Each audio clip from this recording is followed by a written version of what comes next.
Hi, I'm Conor Friedersdorf, a staff writer at The Atlantic magazine. Hi, I'm Kashmir. I'm a staff writer at Forbes magazine. And tell us the name of your blog at Forbes. I write about privacy issues in technology, and my page is called The Not So Private Parts. Right, and we've got a bunch of privacy-themed topics today. And let's start by talking about Google Glasses, which has been something that's going around the web. There have been, I guess there's a demonstration video by Google of a Google Glasses concept where you'd basically be wearing what looked like just a pair of relatively plain glasses, but you will sort of see things on a screen and also be looking out at the world. And there were a couple of spoofs that basically said, look at all the ads that are going to be popping up in your field of vision and making your whole life into a dystopian commercialist nightmare. But you had a different take, a more straightforward take on the Google Glasses, and you thought that Google Glasses basically make a surveillance state inevitable. Is that right? Right. So Google Glasses are the newest invention out of Google X, which is kind of Google's secret lab where they make science fiction novels come to life. Right. And it basically takes your smartphone screen and just puts it right in front of your eyes, so you're constantly experiencing both reality and then your augmented kind of internet reality. What I think is interesting about this is that if you have a camera on your glasses and it's constantly streaming, it means that you could constantly be recording everything that you're seeing. So there are a lot of people out there that love the idea of life logging or quantifying the self, and for them it means they could just record everything and have just this running record of everything that's happened. They could go back to 3 years ago and see exactly what they were seeing. But the other kind of aspect of this is that if you're recording everything that's happening all the time, that means you can play back anything that you see. And so that could be really useful for police investigations. They could have, if something happened in a given area, they could, use GPS tracking to figure out who was there, and then, Right. Subpoena the vision logs from the people that were in the area to see what happened. For normal everyday citizens, if we just see something embarrassing happen or something really interesting or inspiring, you could tell your Google Glasses to save the last 3 minutes, and then you could just immediately upload that to Twitter. So we'll start we could potentially start living in a world where everything is literally being recorded all the time, and I think it's really interesting. I mean, if you think about the Trayvon Martin investigation, for example, I mean, it would be Right. a completely different investigation if all of the neighbors were wearing Google Glasses, or, if Zimmerman and Martin themselves had been wearing Google Glasses. You Right. know exactly what happened. And I think that is going to be pretty appealing to people as a feature. Huh.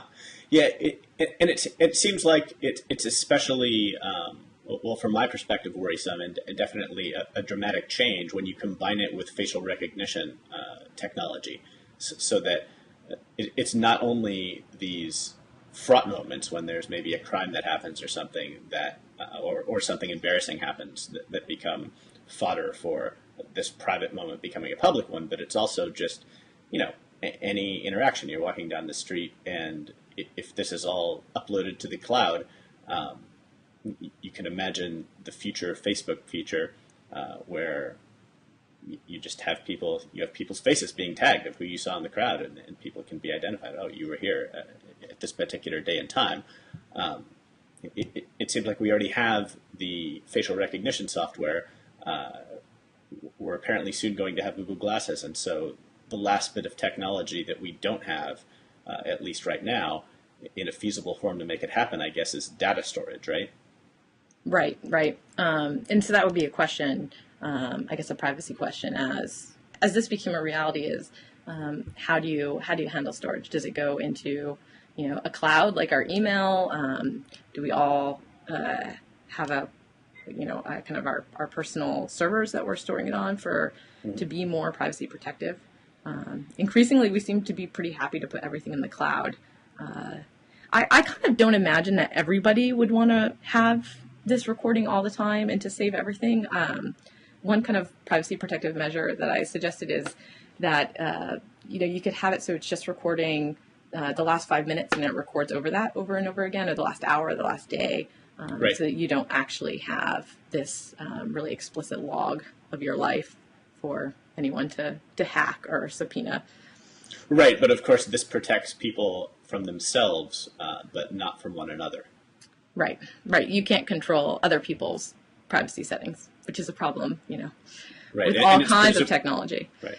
Well, and presumably it's precisely the embarrassing moment you have that you don't want other people to see when they're most likely to stop their 5-minute stream and say, save that, and share it on Reddit, as you wrote about in another piece about people sharing embarrassing moments on I guess, content aggregators, social networks, what have you. There's this really interesting science fiction novel called The Quantum Thief, and in it there's this planet where everyone has an internal device. I think it's called a jebulette, and in any kind of interaction you have with another person, before the interaction happens, you get to set your privacy settings. It's kind of journalistic in a way. You can say whether the interaction is going to be on the record, if it's going to be on background, so that you can remember that the interaction happened, but you won't be able to remember who with. Right. And it's kind of like a wonderful idea, and increasingly I feel like it's something I wish that kind of science fiction invention could come into reality. Well, my instinct is that if that were our reality, that everyone would default to off the record, right? I mean, there would probably be small communities of people that defaulted in an activist way to on the record, but I think most people would default to off the record, and you would have the same kind of problem that you have now in journalism, in Washington journalism, where everyone is always talking off the record, and it's just become accepted that you identify yourself as a senior administration official because it's what everyone does and it comes to be expected, and all the problems that go along with that. Do you think differently? Do you think people would actually make conscious decisions in every individual interaction that they had? Well, I would say, we could look at Facebook privacy settings, and there are many people who choose, the most public settings there to expose their information to anybody. It's kind of a smaller subset that actually choose to, limit their content just to their friends or just to friends of friends. And so that might be, another way that could go. Do you think that in a world of Google Glasses and God only knows what other innovations that come along, privacy settings and individual decisions are going to drive the norms, or do you think enough people, or do you think my instinct is that with something as radically different as a lot of people wearing something like Google Glasses, there are going to be enough incidents that cause people to demand that the government step in and legislate privacy settings of some sort, or legislate privacy norms. I mean, of course, there are already examples of this. Wiretapping is illegal, for example, in different states. There are different rules about recording conversations and what have you.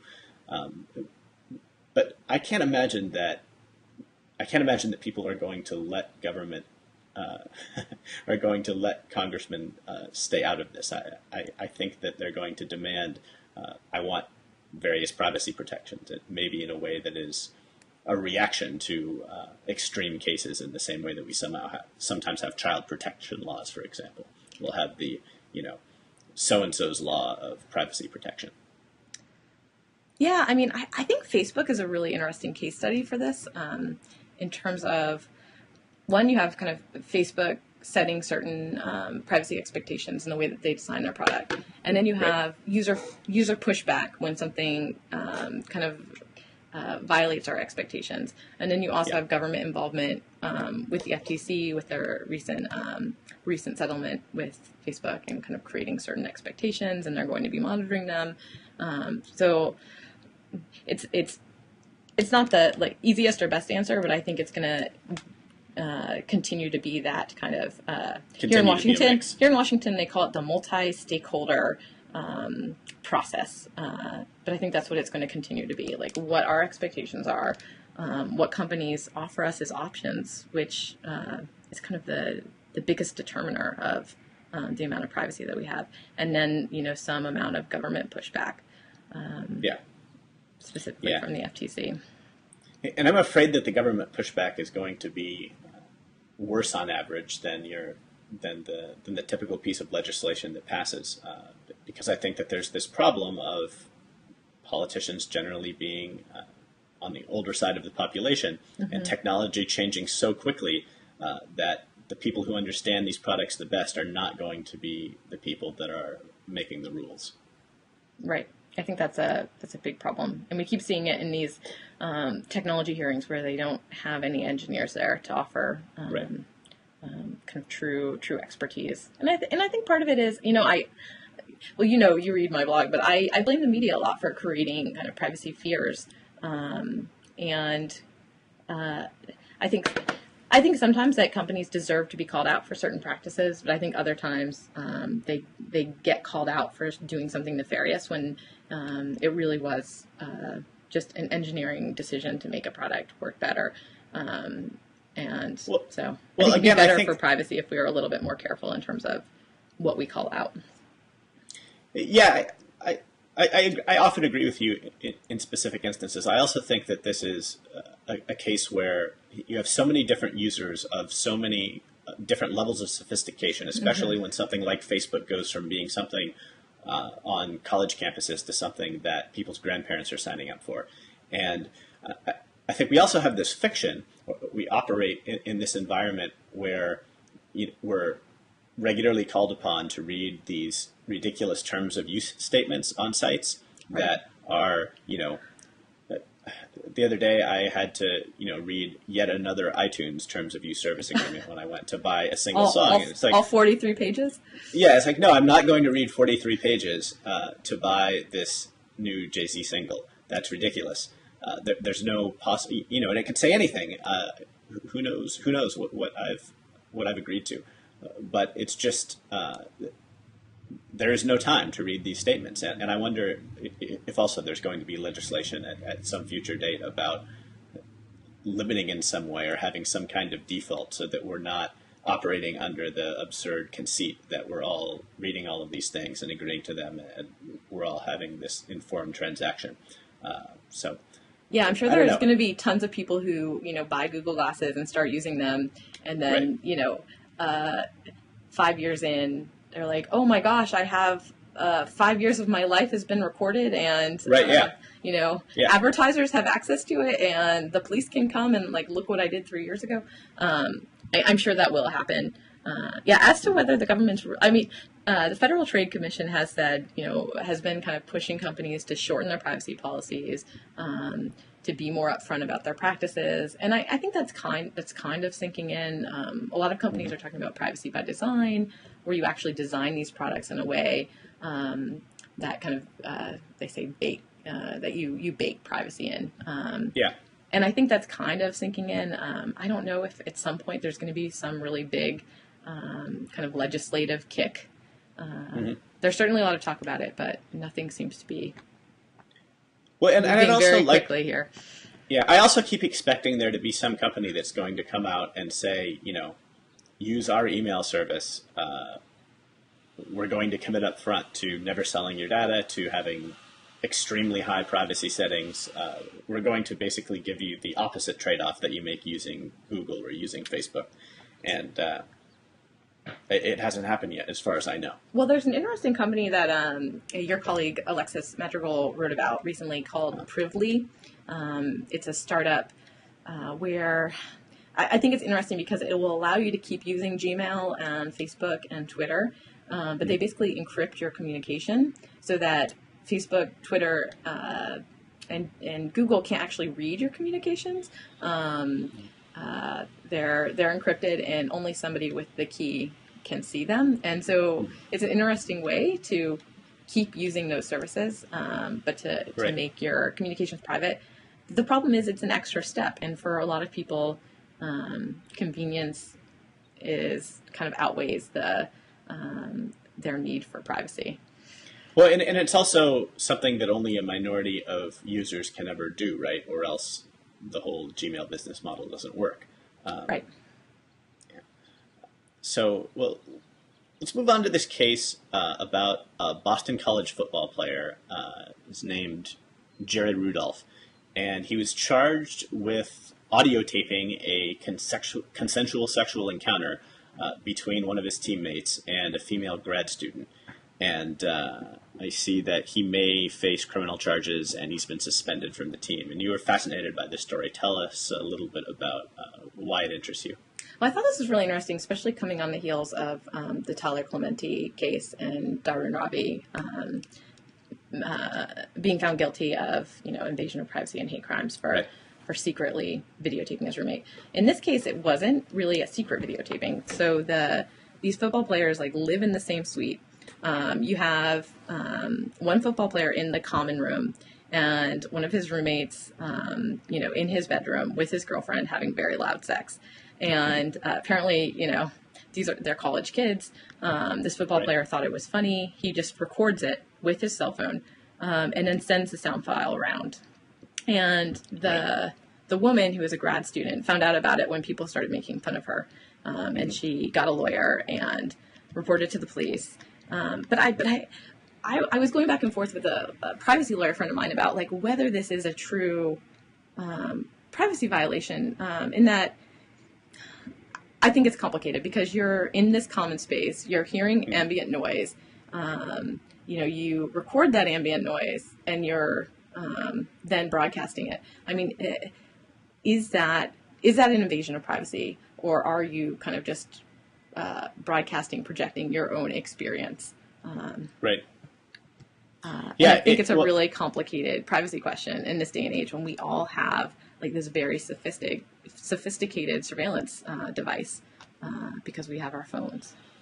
Yeah, it's certainly an instance where we treat technology different than the real world.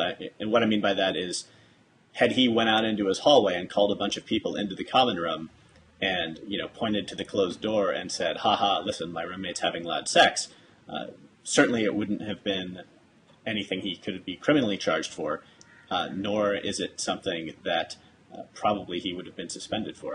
Right, or if he wrote a memoir about, his year as a BC football player, and he wrote about the fact that his roommate and his roommate's girlfriend had really loud sex all year and kind of detailed it. And then even if he included a photo of her and her home address, and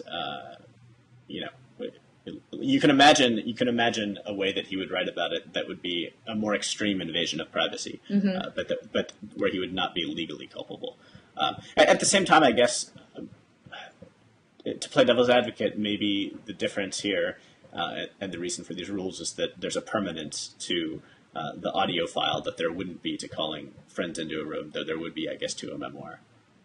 Yeah, and I think one of the interesting pieces of this is that one of the charges that's been raised is that Massachusetts is a two-party consent state. So to record a conversation with somebody, you have to have their consent.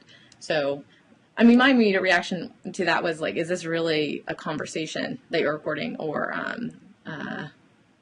are you just intercepting noise? Right. Which is not a privacy question, but is kind of a wrinkle in terms of kind of parsing this case. Right. Well, yeah, and it's hard to imagine that he would have been charged had his intention been different. Had he been sitting in the common room recording, if you were doing a blogging heads and you could hear this in the background. Right.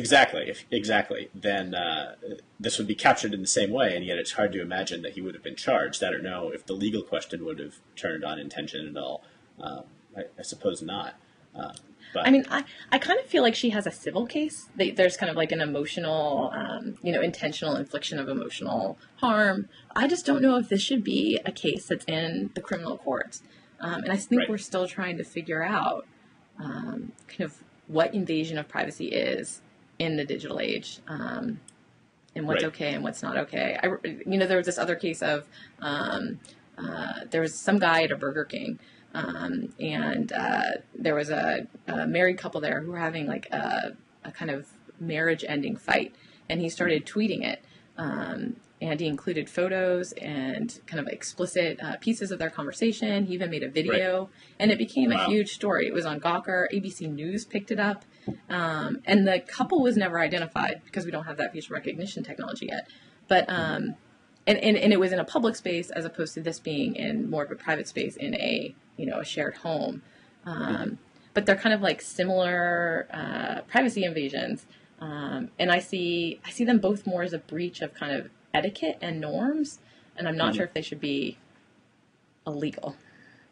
Yeah, well, one interesting thing to me is the way that, there have been cases recently where people have tried to record police officers while they were on the job, and they've been charged, citizens have been charged under wiretap laws because while it is legal to record video, it was illegal in some states to record audio of police officers or anyone else for that matter. Is this again the two-party consent? Right. And one interesting thing, I was thinking about that when I was reading about the Google glasses, because it seems like right now our legal norms treat audio as more protected than video. And I wonder whether that could survive a world of ubiquitous video, because it seems like in a lot of cases, video is the thing one might worry about more. I think I would be more worried about video privacy. I mean, maybe this is partly because I'm someone who is out there with my opinions on the internet every day by virtue of being a journalist. But if I had to choose between everything that I say being made public or everything, or all my actions being made public in video, I think I would rather keep the video private and have the audio be public. I'm fairly certain that the reason for that is just that these laws date back to a time when there were a lot of technological ways to record audio and not much around video, and so they created protections around audio but not around video, and then the technology kept going and just didn't catch up with the fact that now the cameras are so cheap now. We all have cameras, and there are cameras on every corner. Yeah, another police-related topic I wanted to talk about. There was an article that came out. I'm trying to remember what it was. I think Radley Balco is the one who wrote about it. But in any case, it's about police dogs and how they are, in some ways, worthless for establishing probable cause. What I mean by that is that, a police officer pulls you over on the side of the road, and my understanding of the law, correct me if I'm wrong, is that, for example, if your trunk is locked, they're not allowed to look in your trunk without probable cause. Right. If, however, they bring a police dog to the side of the road and the police dog walks by the trunk and alerts, as if to signify, yes, I smell drugs or a bomb or whatever I've been trained to smell inside of this trunk, that establishes probable cause, and they can open up your trunk and look inside. One of the problems with this, this article states, is that, as anyone who has a dog knows, dogs generally want to please their humans. They generally want to please the people that have trained them. They've, evolved over thousands of years to do this. And so on one hand, you have the police officer who kind of suspects that there's something in this car and kind of wants the dog to alert and isn't doing anything wrong. He's just going about his job and seeing if the dog alerts. But he's, giving the dog, who's very perceptive, these signals. And it's been found that dogs do alert when the police officer thinks that there's something there, more often than when the police officer doesn't think that there's something there.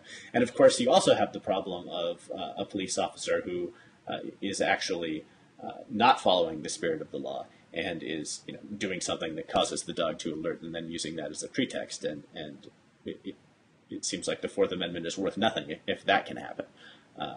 And so this seems like an area where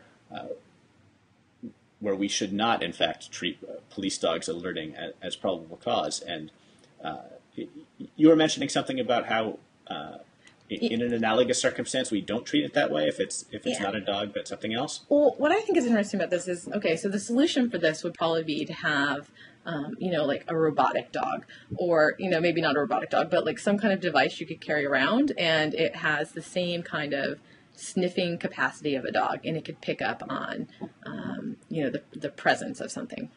Right. and then you would eliminate this possibility of the officer kind of like cueing the dog, like you'd cue, Mr. Ed or a talking horse. Right. But but once you have that, come back to this question of like the technological intervention, there's a Supreme Court case from a few years ago where police had a kind of a thermal detection scanner, and so they could use it to like roll past a house and then see if there were any hot spots in the house that indicated that marijuana was being grown. And somebody who was prosecuted using this evidence challenged it and said it was a Fourth Amendment violation, that it's an unreasonable search, that you should have to have, a court order or a warrant to do this. And the Supreme Court did decide that using technology this way was not allowed, and the police are not using this device now. And so, if the dogs were some kind of technological tool, I think that the Supreme Court would probably say that's not allowed. That is a search. Right. And so I am curious how they'll rule on that, whether they will consider dogs to be a technology, and if so, I think it could. I mean, if they were to keep the reasoning from this earlier case, it seems like they would need to decide that dogs shouldn't be allowed unless there's already probable cause. Yeah, you can imagine this. You can imagine this sci-fi scenario where police start to genetically engineer animals in order to be super sleuths, or genetically engineer police officers. Oh wow! Yes. I'm often confounded by the law that surrounds expectation of privacy. Another example that confounds me is cordless phones, where if you're in a house and you're talking about some crime you've committed, the police have to have a warrant to tap your phone and to listen in. On the other hand, if you're talking on a cordless phone and they're sitting in a house next door with a baby monitor that just happens to be the same frequency as your cordless phone, and they overhear you, that is considered kosher for Fourth Amendment purposes. And the reasoning is that on a cordless phone, you do not have the same expectation of privacy. I don't know, that just doesn't square with my intuition. It seems to me that people on a cordless phone, that there are some technologically savvy people who understand how it works and that maybe their neighbor can hear them. But for the average person talking on a cordless phone inside their home, they do have an expectation of privacy, at least every bit as much as they would if they were talking on a landline. Yeah, what's funny about this is like when you go back to like the very old landlines where they were party lines, there was actually, a lower expectation of privacy around landlines than you would have around portable phones. My feeling is that just the law is really still evolving to catch up with these technologies, and you're starting to see it in various court cases, especially around the search of devices upon arrest, like whether police are allowed to, if you're pulled over, whether they're allowed to go through your smartphone and look at your email and your contacts and your recent calls and your recent text messages. There's so much information there. There's probably more information there than you would get if you went into that person's house and looked around. Right. Yeah. Absolutely. So I kind of, in terms of protecting the integrity of people's homes and effects, I think that that's just eventually probably going to be extended to cell phones and smartphones. That's kind of my expectation. I think it's going to take a while, and I think it's going to take younger judges and younger lawyers who really understand these technologies before it does happen. And and it's interesting that we presume that this is going to happen judicially as opposed to legislatively. And why is that? Why is it that it always seems to be judges constraining what can be done, and it's almost never legislatures preempting what can be done or extending protections due to new technology? I don't know.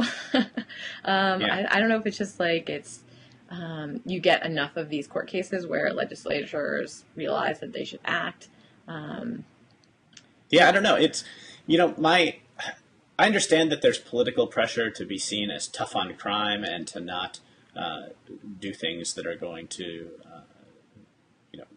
open you up to future campaign ads about how you're responsible for the murder of someone or whatever. And yet it seems like there would be broad popularity around a bill, for example, to protect people's smartphones during traffic stops. It seems like a lot of people have these phones. Everyone sooner or later gets pulled over for having a taillight out or for speeding or whatever, and it seems like most people would want this protection, that it would be a popular thing. Maybe I am just completely out of touch with what my fellow Americans think. Totally possible. But I don't know. I'm always surprised that there isn't a push for that kind of thing. Yeah, I suspect not. I mean, I assume that you get this kind of tug of war between the Department of Justice and kind of civil liberties groups that are pushing for these kinds of protections. There currently is, after there was the Jones case this year out of the Supreme Court around GPS trackers on cars, and the court kind of surprisingly unanimously decided that Jones's Fourth Amendment rights had been violated when the police put a GPS tracker on his car without a warrant. And they pretty much said that law enforcement does need to get a warrant before they can put a tracker in a car, but there are some interpretations of the decision that that might not lead to that. But the Supreme Court basically said, "Hey, Congress, we need a law around this. Like you guys need to step in here." And that's happened a few times now, and Congress it doesn't seem to I guess be listening to what the Supreme Court is saying. There are a few bills that are floating around regarding location privacy, and whether law enforcement should need a warrant to be able to see where you are based on your cell phone, whether they wanted to track you in real time or wanted to pull your records, from the last 30 days or years or however long your cell phone provider keeps that. It's called the GPS bill. And it seems like there would be a lot of support for that, but right now it is just sitting there.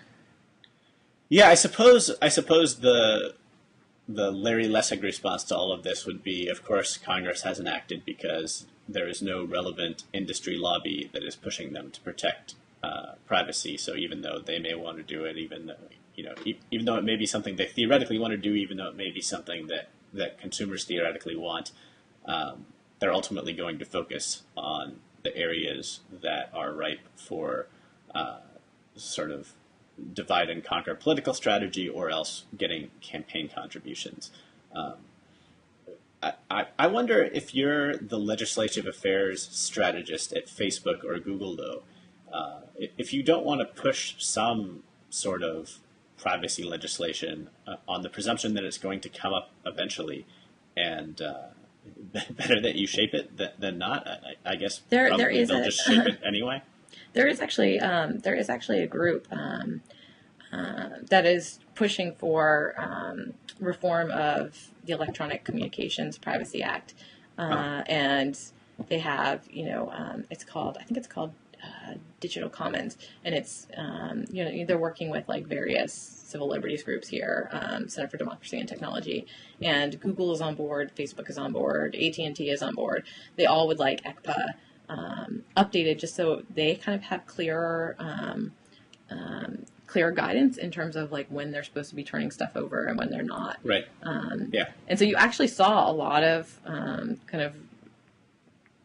a lot of companies and civil liberties groups all kind of together on this issue. Right. Yeah. And it also hasn't really moved forward. So I guess I'm very confused by like what happens. I'm a few blocks away at the Capitol. I think that actually the police kind of what are citizens' rights when they're interacting with the police. It seems like the least thorny thing to me, actually, or how should companies turn over stuff, because I guess the harder areas to legislate seem like the case we were talking about earlier, where someone is recording their roommate in a different room, right? Because you can pick these theoretical norms that you want to have, but it's very possible to legislate in a way that seems perfectly reasonable and that it is a compromise that all of the stakeholders accept, and yet on the ground, 14 and 15 and 16 and 17 and 18 and 19-year-olds are just behaving in radically different ways from the law, and you've suddenly criminalized the behavior of all of these kids who are just like breaking the law left and right. Right. And some of them are prosecuted with dire consequences for something that everyone is doing, which seems like is what's happening in the Jerry Rudolph case, that, surely everyone of that age has some friend who has recorded someone doing something embarrassing and shared it. And it's just the guy that gets caught that bears the brunt of these changing norms, I guess. Right. So there's this recent controversy about a smartphone app called Girls Around Me. And if I understand correctly, you could basically click a little button on your phone and it would show you all of the women around you and a picture that was drawn from their Facebook profile, if their Facebook profile was set to public. Mm-hmm. Or from there. Most people, it was the location data was drawn from Foursquare, and most people have a Foursquare photo. So it came from either Foursquare or if their Facebook profile was connected with their Foursquare account from their Facebook account. Right. And the general reaction to this was, oh, this is awful. This is, sexual predation or sexual harassment or, infringing upon the privacy of women. And you had a very different reaction to this. Yeah, so this app has been around for a few months now. It had been downloaded about 70,000 times, according to the creators. And it got a lot of attention after a writer at Cult of Mac did a long piece on it and called it a tool for rapists and stalkers, and described how he, demonstrated how to use it to a bunch of his friends at a barbecue. And he described one of his female friends going pale because she was so freaked out by the idea of men being able to see where women who had checked in publicly on Foursquare were at any given time, and to get information about them from their Facebook profiles if they were connected. And my take on this, I understood the creepiness of the app. Like the app was designed in such a way that it was like James Bond style, kind of naked women posing as silhouettes, like provocatively. And right. So you were juxtaposing like these women's check-ins and photos with this kind of like stripper kind of sex worker availability. And so I could see how that made people uncomfortable. But the call from all the people that were writing about this was like, you need to shut this down. This is privacy invasive. These women don't realize that they're putting this information out there and they're going to get stalked and they're going to get raped. And I just found that really disturbing. And this is kind of like the privacy fear that I was talking about earlier that we in the media often end up pushing. Because these women had, I'm a Foursquare user and I check in publicly, so I probably would actually show up on this app if I were around whoever was using it. And I think that the women who use Foursquare and the men who use Foursquare are pretty savvy users and at least know if they're setting their privacy settings for showing up just to their friends or showing up publicly. And so I think that the women and men who were being found this way are aware of that possibility and are open to being found that way. And so I kind of felt like the reaction of saying, like, we have to shut this app down is kind of backwards thinking when it comes to technology. That I find it kind of disturbing that we are supposed to assume that anyone who uses the app is going to use it in this, like, ugly way because they're looking for a victim. When in fact there are dating apps that are out there already that allow you to find people this way, and so I don't think it is a use that should be prohibited, but the context of the app itself, I can understand some of the reaction. I agreed with you insofar as I think that there is this presumption of naivete among as if everyone whose photograph was put out there on this app was a victim. And I don't think that that's right at all. I think that a lot of people who tend to share things publicly on the web wouldn't be at all disturbed. At the same time, I think that a lot of people would be disturbed because it's very easy in the technological realm to put information out in a certain context and have just a small change radically alter your perspective on it. I mean, I can imagine someone, for example, who has a Flickr account and takes tons of photos and allows geotagging on the photos because they like the idea of people being able to come and use the software that stitches together different people's photos to create panoramas in various areas, right? So it's easy for me to imagine a photographer who does geotagging and finds it useful for her own photos and finds it useful for this cool collaborative thing that people do, and yet would not feel very good about it if there were someone who came up with an app called Lady Photographers and broadcast, her information when she was going on shoots in, like remote nature locations or something.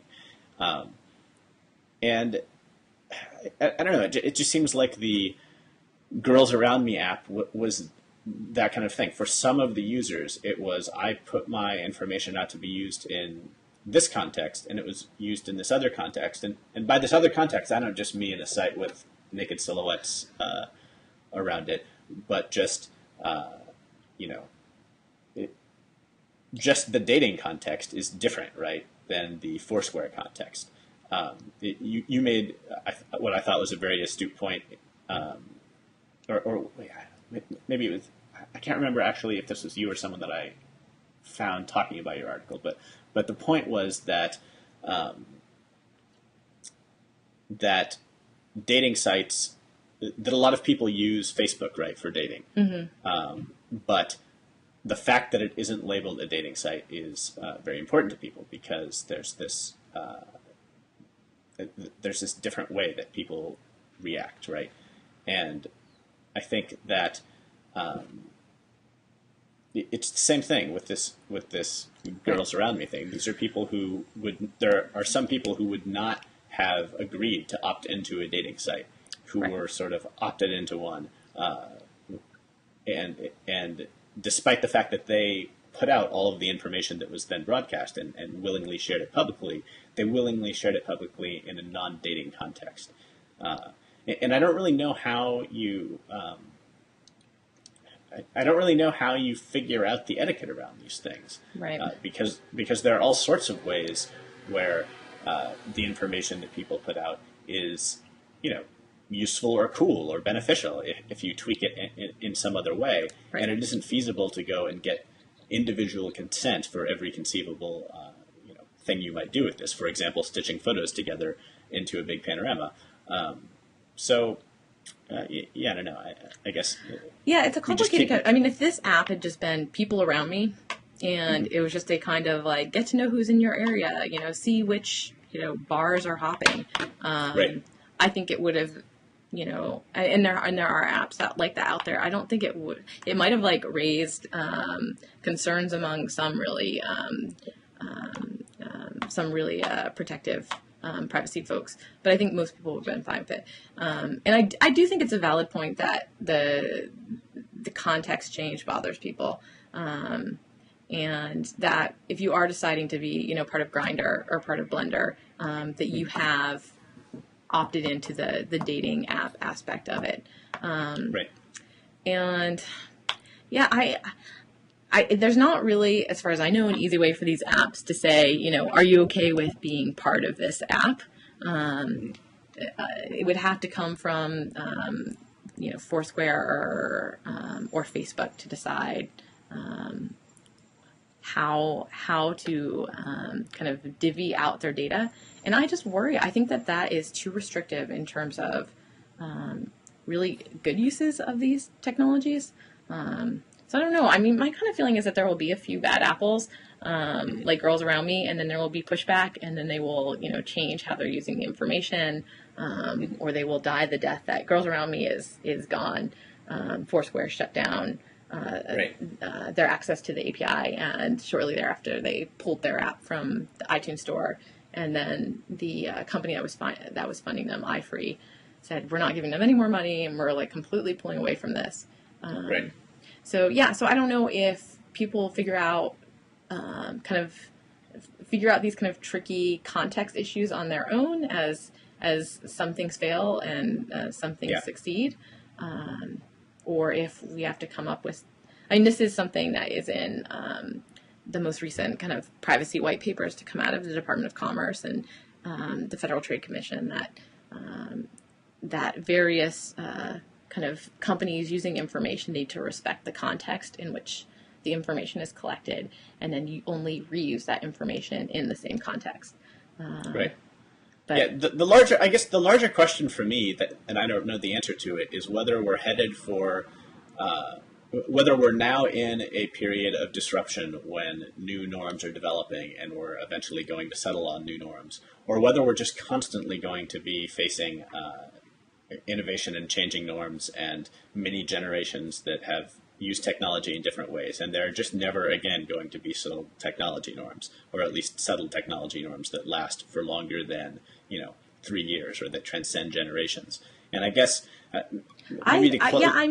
think the norms could just change dramatically. I mean, I think there will be a time when, right now, facial recognition just completely freaks us out. The idea of somebody being able to walk down the street and look at us and know who we are, and vice versa, just seems like too invasive to us. But I kind of feel like as more people are using apps like Foursquare and announcing where they are, that we're getting more comfortable with kind of projecting our identity all of the time.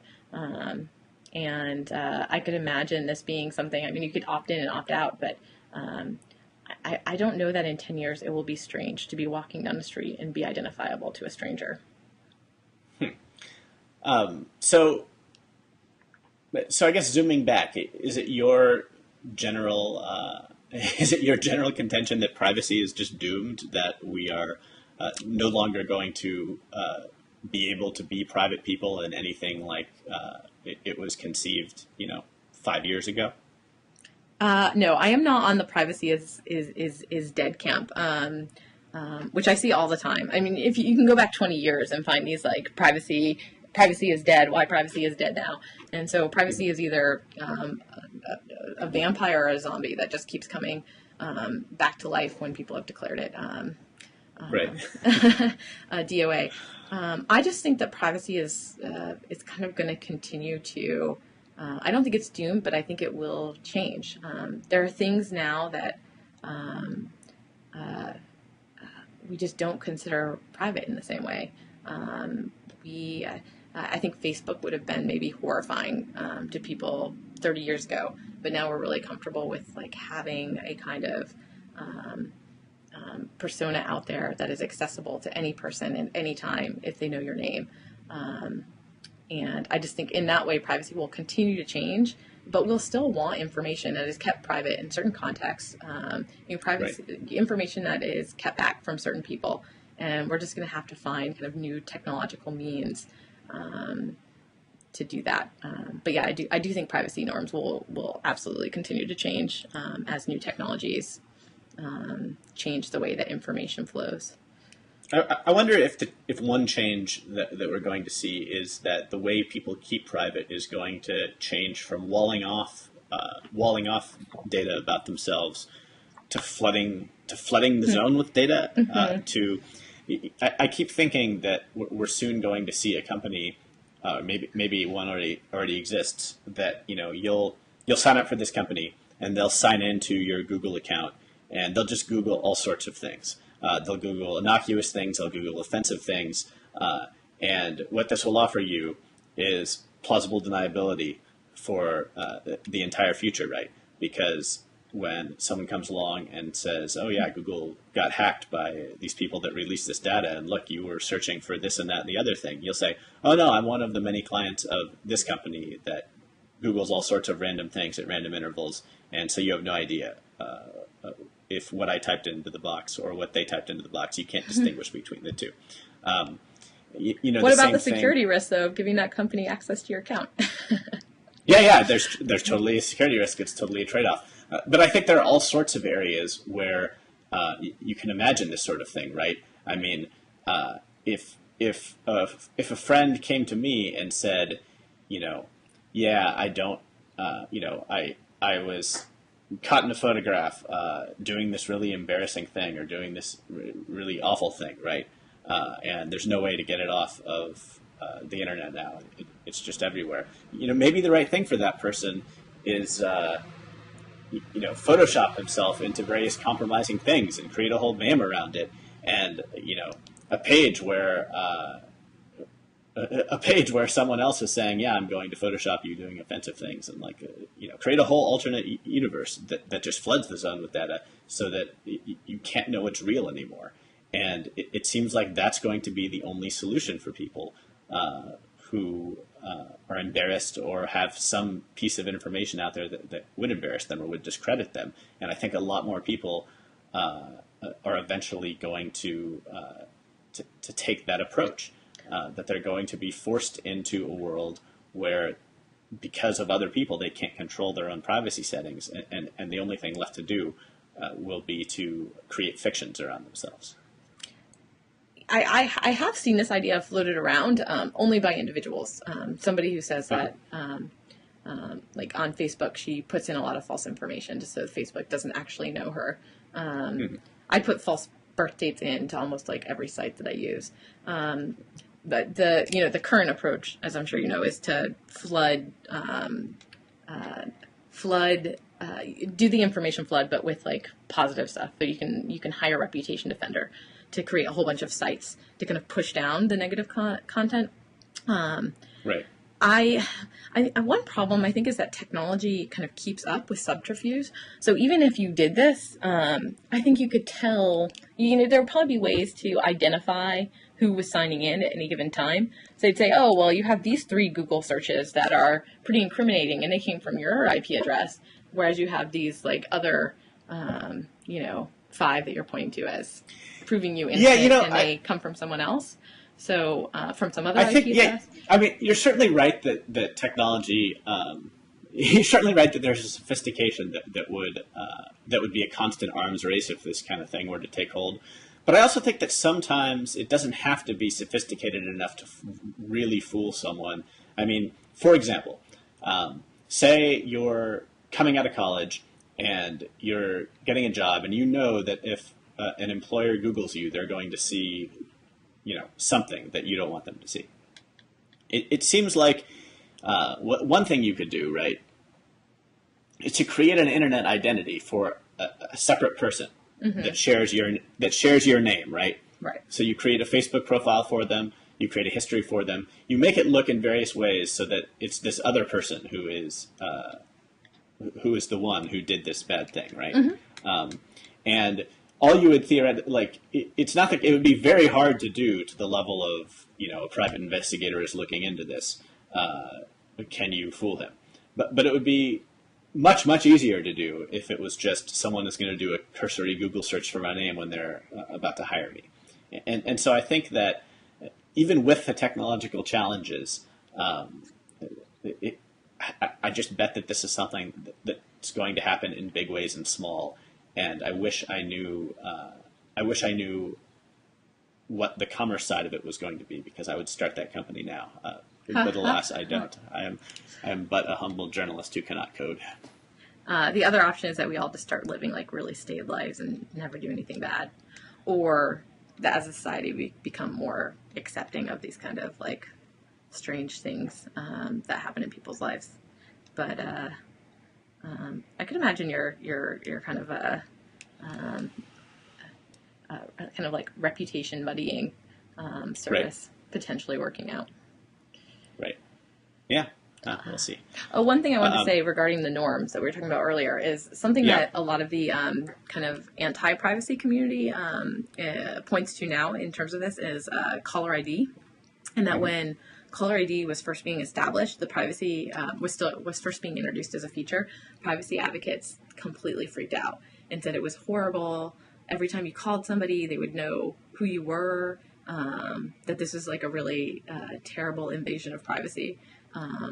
But it came into fruition, and now the idea of being kind of identified every time we call somebody is an expectation. And we would almost see it we kind of see it, I almost feel like it's a violation of my rights every time I see unknown number flash on my phone, and I don't know whether it's going to be a PR person or, a source who actually has something interesting to tell me. You're not alone in this. I mean, I am constantly amused by my mom will get, an unknown number at my parents' house. It flashes on the TV screen because their phone and their cable are like in the same package. So if someone calls and the TV is on, it'll say, anonymous is calling, which also always amuses me because I like to think that my mom is, for some reason, talking to computer hackers trying to take down the global elite. But no, so, it's like anonymous is calling, and she won't answer if it's anonymous. And she gets very bothered by the idea that I would answer, even though for, the first 25 years of my life, that was all that ever happened. Mm-hmm. Everyone was anonymous. But in a very short amount of time, there was this idea of a right to others not having that privacy. And so, yeah, I think you're totally right that expectation has changed. Well, is there anything else you wanted to get to? My list is through. I don't think so. This is like a good solid Indeed. Hour of privacy talk. Yes, we have given the people lots of privacy talk, and I enjoyed it. We should do it again sometime. We'll keep an eye on your blog, and when there's lots more privacy stuff to talk about, as there always is, hopefully you'll come back on. Yeah, this is great. Thanks for the invitation, Connor. All right, thank you.